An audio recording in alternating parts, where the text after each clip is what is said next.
Hello, welcome again to Sport Unlocked. As ever, if you hit subscribe, you land in your feeds automatically. You can follow us on all the social media platforms at Sport Unlocked. But now, if you want to know when there's a new episode, you can follow us on a WhatsApp channel. We don't know your details unless we already have them, but you can see updates and you can follow the link from X where we're at Sport Unlocked, or we'll put it in the episode description as well.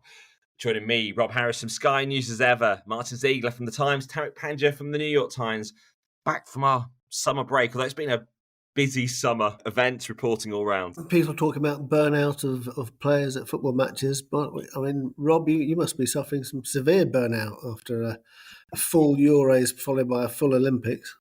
Yeah, brief break in between, some time off afterwards, which meant we weren't able to bring you the recording. However many people, particularly when I went to the UEFA men's season launch in Monaco, were asking where are the episodes. Always good to encounter our listeners. Yeah, some of them probably not hoping that the episodes come back as well, I guess. One particular loyal listener saying he had to listen to country music on the plane to Monaco instead of the pod he was looking for. But yeah, it's always nice to hear some of that positive feedback. And as you mentioned, that just landing from the email from FIFPro just now saying that their latest research shows some players are seeing their time off fall to as little as 12% of the calendar year, the equivalent of less than one full day off per week, contravening international health and safety standards. Yeah, I mean, the FIFPro put out a fairly sort of hard-hitting report, haven't they, today?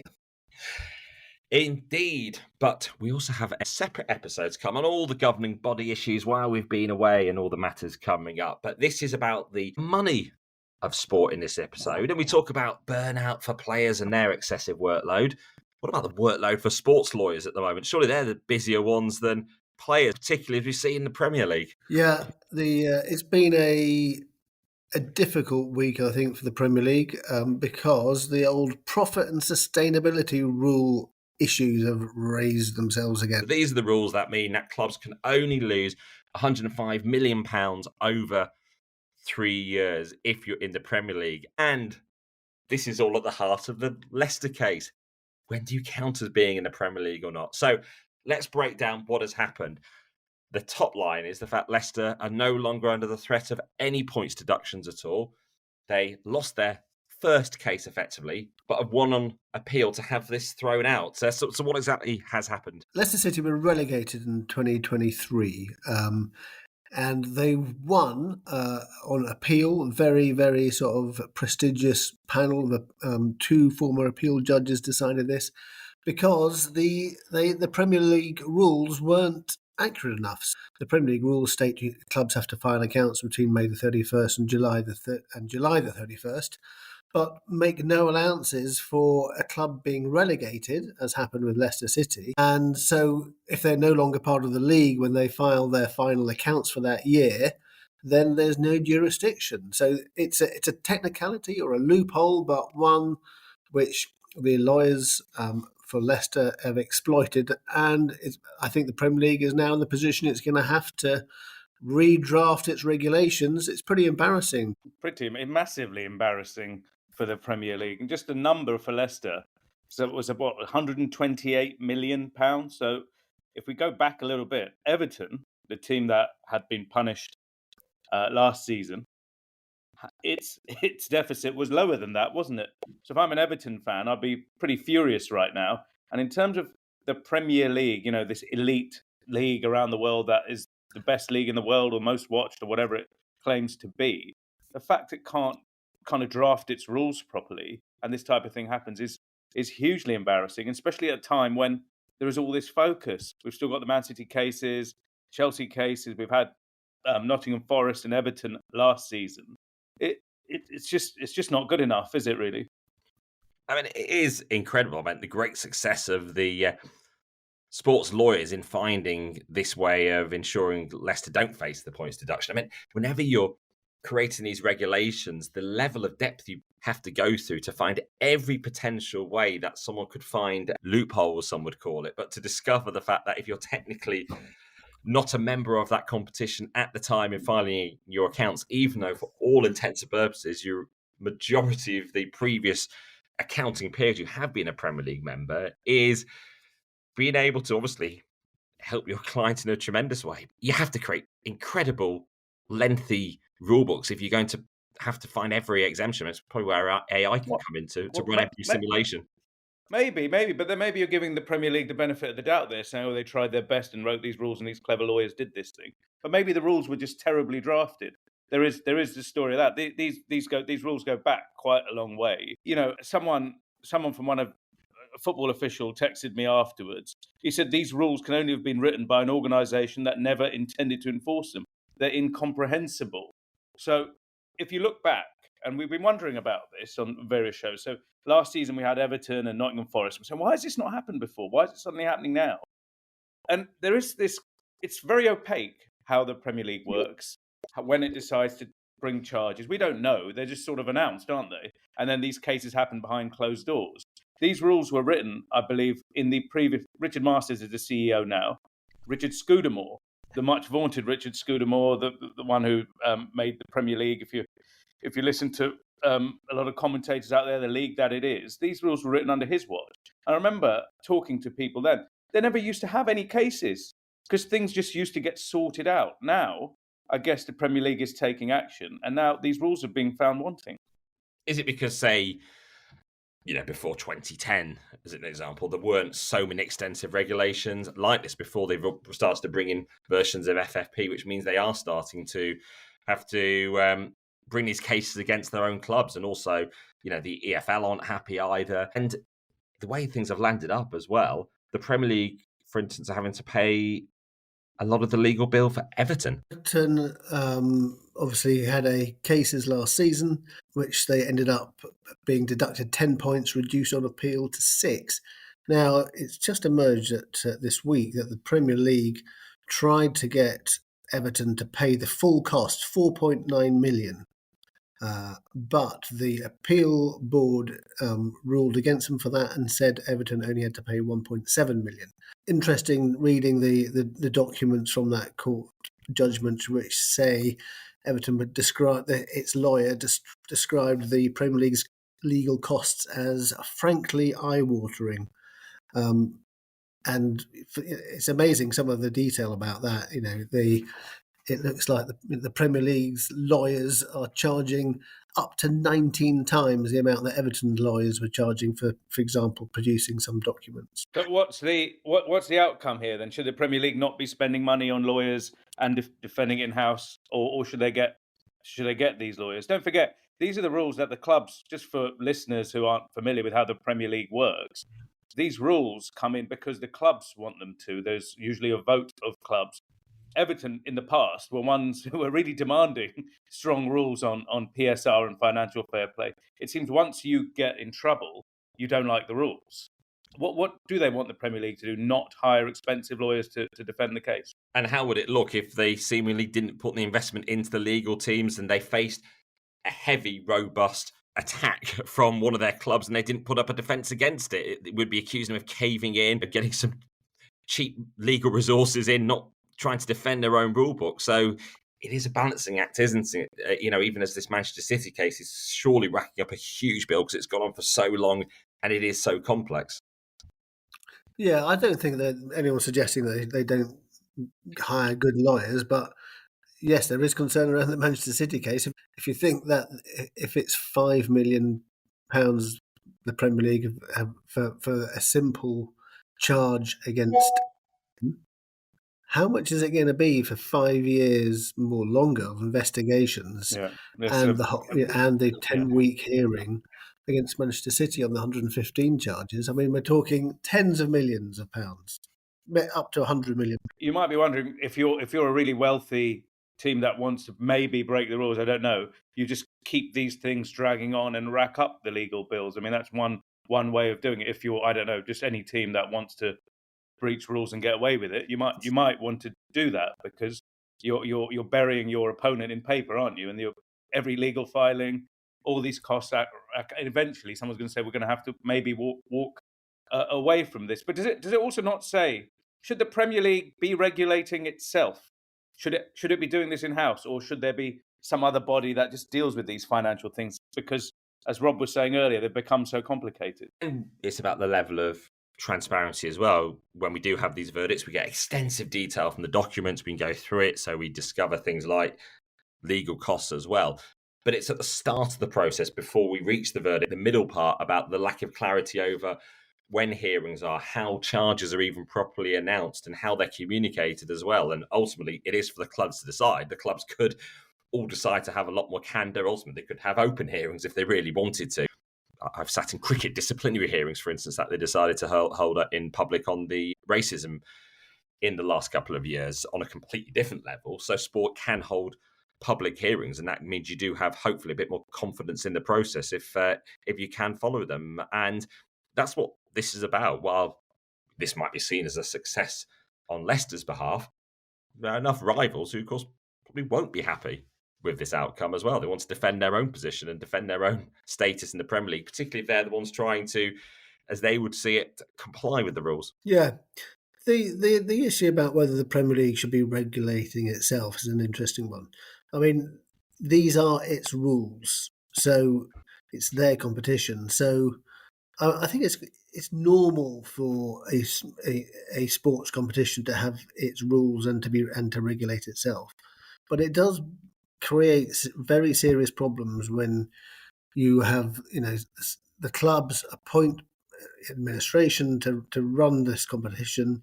So the clubs appoint the chairman and the chief executive, and yet if they break the rules, their employees then have to sort of effectively deal with them, and that is a sort of an uncomfortable situation for sure.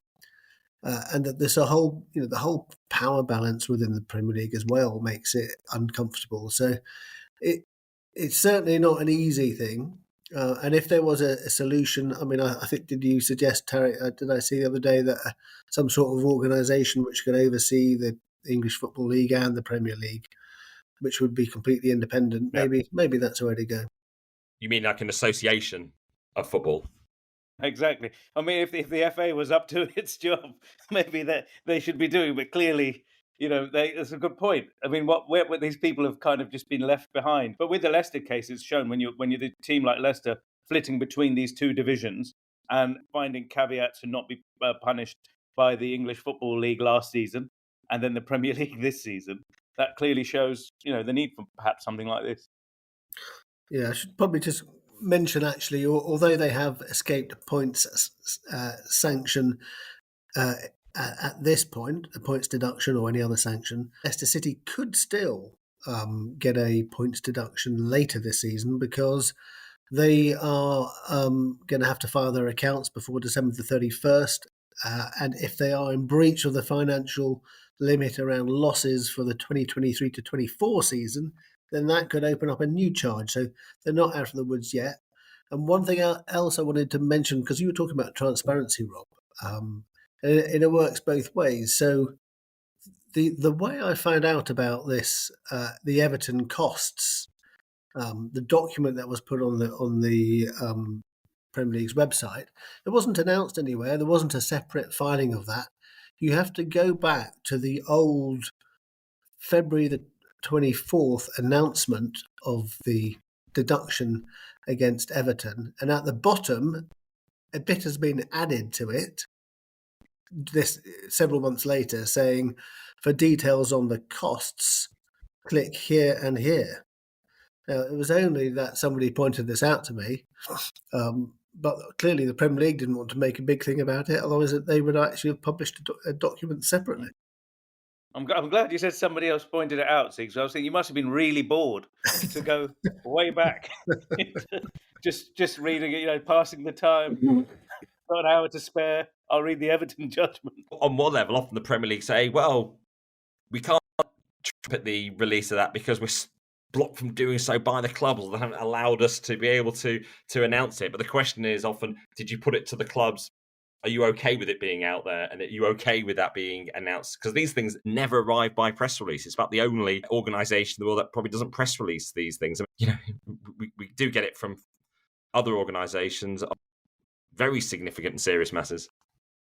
Yeah, the communication on all of these things has been really dreadful, and they're hiding often behind the fact can't talk about ongoing cases and things like that. There's something like Leicester, which is a really big deal. just not only for the Leicester case, but for the image of the Premier League and all the rest of it. You think there should be someone that will front some of this up. And again, just nothing. And then we're waiting, we're speculating. By the way, in terms of transparency, someone who's not afraid of a bit of free publicity, I guess, one of the lawyers for Leicester, Nick DeMarco, a KC in London, I think 2 or 3 weeks ago, he said these football tribunals should be public, and there's no reason why they shouldn't, And I guess if you're a lawyer who's used to getting these victories, it's probably a good platform to have these things in public too. But there is public interest in these things, isn't there? Absolutely so. And back to your point as well on the Premier League being the regulator having to enforce the rules against its own clubs. Of course, at the same time, it has to generate wealth for the league and to promote the virtues of its competition. So that does create a challenge as well. If you do have to punish your own and you potentially undermine your own competition, and whether that is deducting points or far more extreme actions against the teams that you've been promoting and extolling the footballing virtues of on the pitch. Yeah, it's a really difficult one, isn't it? Manchester City, the serial league champions, who are now facing this incredible list of charges, and what does that mean for the whole Premier League brand? If you're not going to have the likes of, if they get found guilty and get relegated, you don't have the likes of Haaland, etc. in the Premier League. It's a massive deal for the competition. You don't have the likes of Haaland in the Premier League? You think he's going to stay if punishments happen and Man City get if they are demoted? You think all of those players are going to be not in the Premier League? Where are they going? Well, I don't know. You look at. I don't think when other clubs have been relegated. But where will they be playing? The Premier League is the richest league in the world. Presumably, some of these players will want to stay in the Premier League, won't they? You are forgetting the presumptive hosts of the 2034 World Cup. Oh, yeah, of course. Yes, Saudi. Yeah. Yeah. Could build a Phoenix team in Saudi Arabia. Yeah. I mean, one thing for certain, all this outcome of this Leicester issue is that you speak to sports law experts and they are fairly well convinced that Manchester City will be looking at this outcome with some glee and thinking, well, hang on, we've had one independent panel forensically going through this rule book, and I'm sure if Lord Panic will be doing all his highly paid best to make sure they do the same for the Manchester City hearing. Well, you assume there would be, but the cases, to be clear, are completely different, aren't they? They are completely different, yeah. Yeah, and want to get into further. If anyone wants to see an example of how to clearly announce sanctions against clubs, we mentioned it before, but it was when Vitesse had points deductions last season, and the Dutch football authorities did it in a Q&A drop-down format on their website, and it was speaking in the normal language of fans and helping to sort of guide them through it as well, which is a way of having confidence in the process. Much to say, while discussing this Leicester case, we have focused a lot on the technical case and how they've managed to win on appeal. The bigger picture, of course, is the spending and the fact they overspent, they were relegated, then gained promotion back to the Premier League again, of course, champions of the Premier League so unexpectedly in 2016.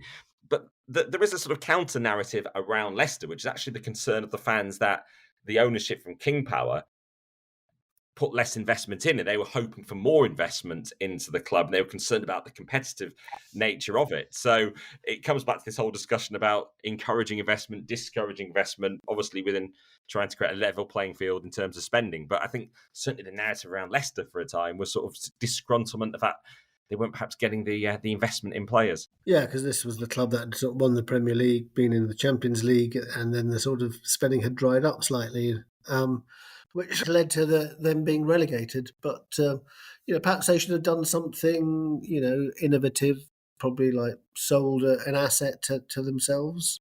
That would clear. This is all about Chelsea and their attempt to comply with the financial regulations. They're always briefing out. They are confident they will not be in breach of PSR. They've had another hugely active transfer window where certainly the messaging that started to emerge from there is all about how they're almost playing players a pittance compared to other clubs, if you were to sort of read one interpretation of it. But before we get onto the hotel situation with Chelsea, their overall transfer window, how it's been, the Todd Bowley, Clear Lake Capital ownership, bombing players out the squad, attempting to sell them on. It's certainly not been calm or steady there, has it? No, to me, it feels like this is a commodities trading business that also has a football team that plays a couple of times a week. And these commodities are these players, human beings that are just moving around, buying and selling as frequently as they possibly can. And it's just spinning and spinning and spinning, isn't it? It's quite, I must say, from my perspective, it feels quite ugly. But I guess there's a lot of people who love the transfer market.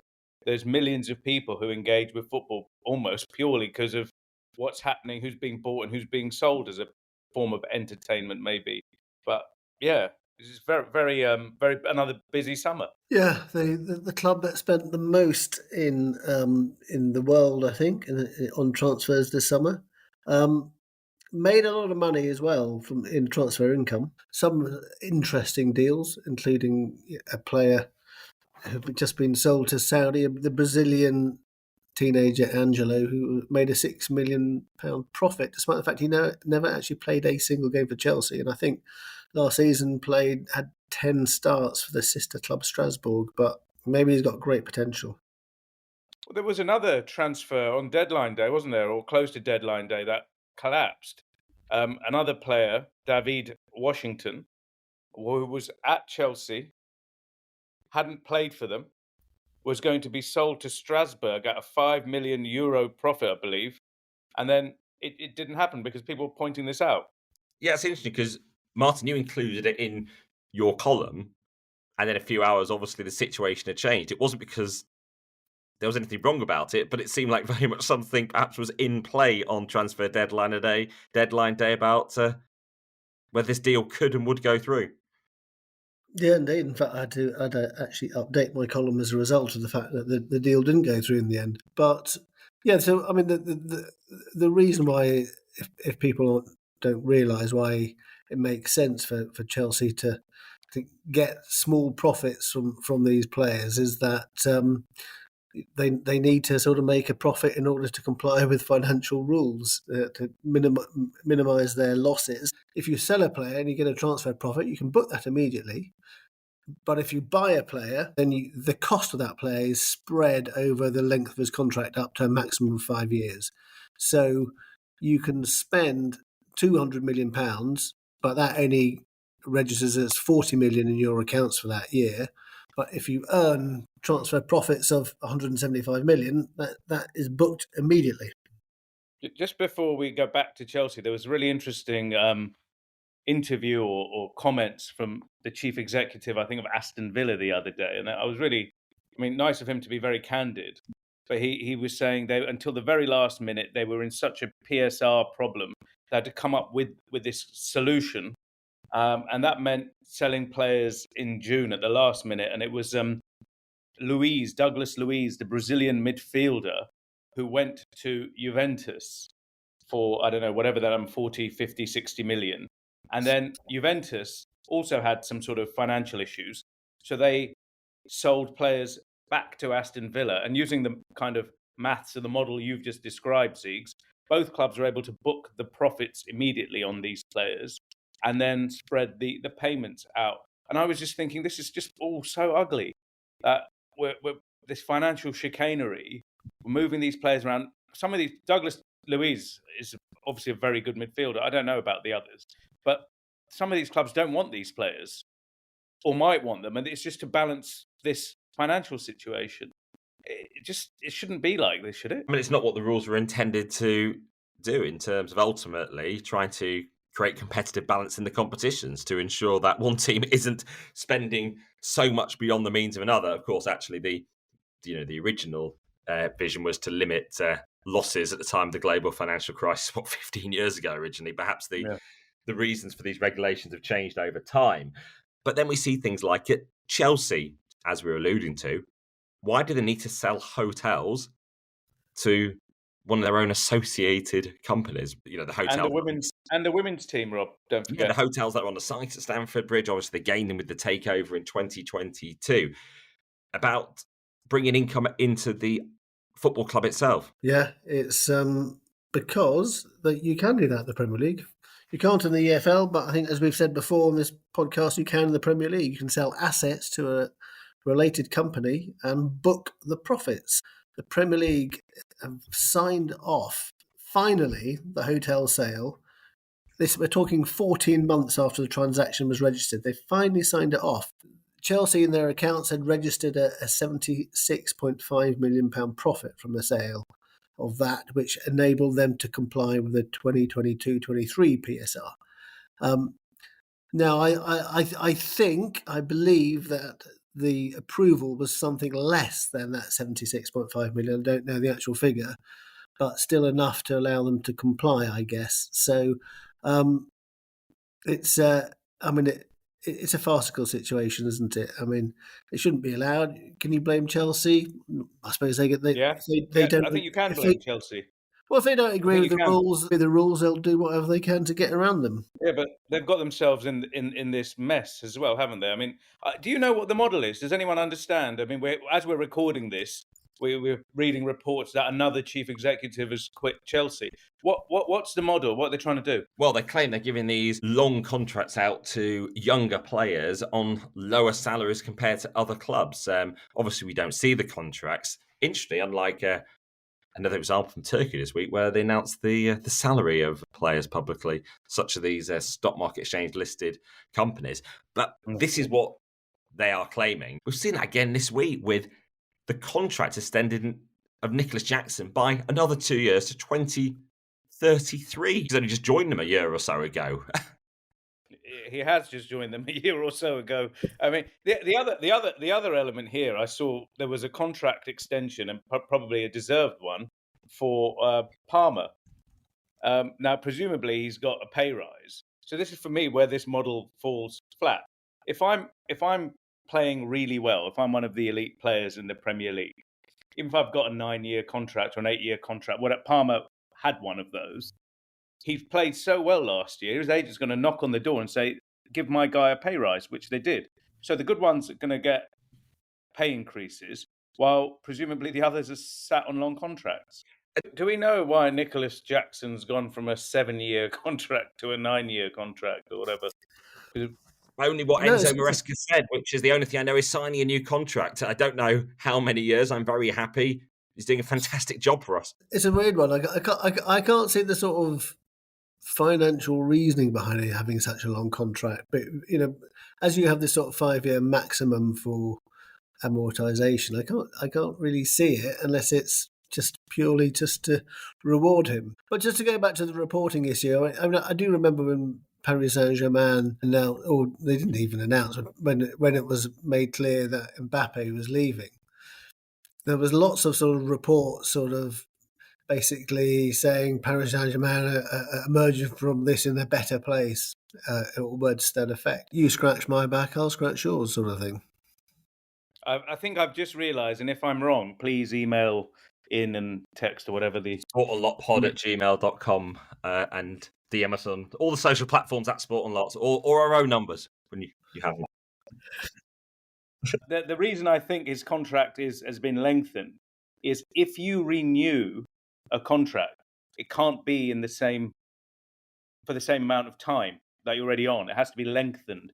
And I think when he joined, he'd signed an 8-year contract. So in order to give him a pay rise, if that's what's happened, which I assume it has to go up. What about if transfers had dynamic pricing? Now, ticket pricing has come to the fore this week, not necessarily because of football, although there has been an announcement in football, because of Oasis and the 90s Britpop band reforming for a load of gigs, including, of course, quite profitably for Wembley Stadium. The FA having had a good summer this year with Bruce Springsteen, also Taylor Swift as well. Well, Oasis back next year. And why this is such a furore is because there was huge demand for these tickets already in anticipation of them going on sale. They had to create extra processes to be able to cope with this demand. But then when some people got to the checkout to buy the tickets, they discovered there was an extra higher cost because there was such high demand for these tickets that they already knew would have high demand. So it's led to a focus on the transparency from ticket sellers, particularly in this case from Ticketmaster themselves as a company. I interviewed the British Culture Secretary, Lisa Nandy, about the Paralympics, that this came up in conversation as well, something that she said she found depressing and was looking at. But then we've heard from Spanish clubs there. Some of them are planning to introduce dynamic pricing. This is where the pricing does shift depending on demand. Yeah, so the Spanish case is Valencia. They've announced that on their website that they're going to have this dynamic pricing, so telling fans to get there early, put their orders in. If not, they risk having the prices go up. And Valencia is already, not doing very well in the league again. And the fans for years have been furious with the owner, Peter Lim, the Singaporean businessman. And this is just going to make them more irate. And if we're talking about dynamic pricing, to understand it a bit more, is if you see airlines, for example, you see the prices change. They tend to go up as the demand increases, or if they're not able to sell these flights, they'll start coming down. But football fans often think they've been taken for granted, and if ticket prices start flying up, they're going to be furious. Not a case of dynamic pricing here, Rob, but Aston Villa, their fans are furious because the Champions League tickets, the home fans have to pay between, I think, £72 and £92 to watch Aston Villa's, return to the European Cup or Champions League for the first time in years. And, fans are feeling, put upon. Yeah, particularly when they're not being in the European Cup since the early 80s, of course, when they won the competition. Maybe this comes back to PSR in terms of compliance. If you've got this high demand return to the Champions League, you can make a lot of money. It could help your compliance for some time to come to sign the players that the fans would hope to see to ensure they are competitive. But then you are pricing out fans as well. You're potentially pricing out the next generation. You're not getting that mix of fans in terms of creating the atmosphere as well. So it's the situation now, basically, where the Aston Villa home fans will be paying a lot more to watch their Champions League games than away fans going to Villa Park. Because, of course, UEFA did announce that they have capped the maximum that away fans can be charged in their men's club competitions on this issue of dynamic pricing. If you've got a stadium that, I don't know, say has 20,000 empty seats a day before the match, then it would make sense to bring the price down to try to fill the stadium. But the issue is, if you've gone and paid full whack weeks or months earlier, then you might be pretty annoyed to know that people have got in cheaper, and that discourages people then buying early if you then leave it late to try to get those cheaper tickets. I know even when I think we discussed ticket prices on here once in the past, and I was trying to check Super Bowl prices, and it was hard to get a precise number because, of course, it's dynamic pricing and it moves around on the markets, doesn't it? I mean, the British Grand Prix at Silverstone ran into this issue a couple of years ago, when there was sort of crazy demand when the tickets went on sale, and there was, I think they'd sold out within 2 days, and they had this sort of model where the first tickets that went on sale were cheaper, and then they became more expensive. Their explanation was traditionally they would reward people who bought early so that they could, plan ahead, and then months later the prices would go up as it got closer to the event to try and maximise the revenue. But when it was all squeezed into 2 days, then you do have this sort of issue where you log on expecting to pay a certain amount of money and it's gone up. So I don't think they're going to have that problem now, or they didn't have it last year, but it is something that they are looking at. This is something that boss of Silverstone addressed it earlier in the year when he said, in truth, it's been like that since the mid-1980s. We had a flyer that we used to put out that said the first 10,000 tickets are at this price, or some years it was booked by this date for this price. And it's just, he went on to say, more refined in the digital age. So that was to incentivize, can you flog some early tickets? You know what the revenue is coming in. One of the spin-off things is sites like Viagogo, which see themselves as more peer-to-peer selling platforms. But I think it was with Oasis this week, you saw some tickets being advertised for £2,000 plus after they'd already been sold on the primary markets. Yeah, trying to check in and around Viagogo. They're basically trying to absolve themselves of any responsibility because it's how one punter is selling to another. But for a hugely high in demand series of concerts like Oasis, when people have snapped up tickets quickly and immediately sort of trying to flog them on for profit considerably, I think that's what sits very uncomfortable with people, isn't it? It does. Left very, very nasty taste. All that goodwill for the first 2 days has come crashing down. My guess is I think there's going to be legislation here, and I'm not sure we're going to have, because the government has been looking at these ticketing companies, Ticketmaster and its parent Live Nation, and the risk of monopoly and all of these things. It feels like this is not going to be helping their cause to not be legislated against. Well, we mentioned Super Bowl prices, and of course, again, that's one of those events that you could charge a fortune for, as you can for TV advertising during the Super Bowl itself. Well, the NFL owners have been meeting over the summer, and we've mentioned private equity investment into Chelsea. Well, they're going to allow some private equity firms to now buy up to 10% of a franchise. So these NFL franchises are some of the richest sports teams in the world, and when you get at the valuations that they're at, there aren't that many kind of owners available to sell these clubs to, and the kind of scarcity element and the price means, in order to, I guess, increase the valuation, you need to attract a different type of owner. And now you have this opening for private equity. I think basketball and the NBA has started doing the same thing. But like I said, Rob, it's at the moment 10%. It's not at this level of the Premier League where an entire club can be sold, or European teams. So it might be the thin end of the wedge. Maybe if we do this in 5 years, private equity companies will be owning half the NFL. Who knows?